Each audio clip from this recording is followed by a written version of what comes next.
বলিউড তারকা সালমান খান ও ঐশ্বরিয়া রায়ের প্রেম বলিউডের অন্যতম আলোচিত ও বিতর্কিত প্রেম কাহিনীগুলোর মধ্যে একটি। তাদের পরিচয় হয় 1999 সালে হাম দিল দে চুকে সনমের শুটিংয়ের সময়ই প্রেমে জড়ান সালমান ঐশ্বরিয়া। সময়ের সঙ্গে সঙ্গে দুজনের সম্পর্কের মধ্যে জটিলতা বাড়তে থাকে। সালমানের রাগ, অধিকারবোধ এবং অশোভন আচরণ সবই ধীরে ধীরে ঐশ্বরিয়ার কাছে অসহ্য হয়ে ওঠে।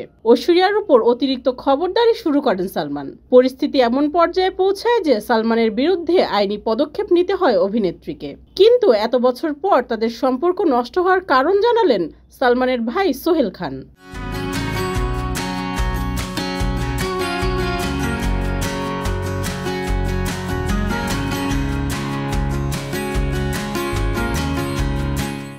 সালমানের ভাই সোহেল জানান, ঐশ্বরিয়া চাননি সালমানের সঙ্গে তার সম্পর্ককে প্রকাশ্যে স্বীকৃতি দিতে। অন্যদিকে সালমান ভীষণভাবে চাইছিলেন সকলকে জানাতে। সেই কারণেই নাকি সালমান নিরাপত্তাহীনতায় ভুগতে থাকেন। সোহেলের অভিযোগ, ঐশ্বরিয়া কখনই প্রতিশ্রুতিবদ্ধ হতে চাননি।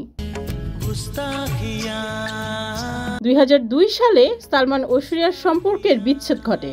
ঐশ্বরিয়া রায় 2007 সালে অভিষেক বচ্চনের সঙ্গে বিবাহ বন্ধনে আবদ্ধ হন। বলিউডে গুঞ্জন আছে সালমান ঐশ্বরিয়াকে ভুলতেই পারেননি। বহু অভিনেত্রীর সঙ্গে নাম জড়িয়েছে ভাইজানের, কিন্তু মনে রয়ে গিয়েছে এখনো পুরনো সেই প্রেম।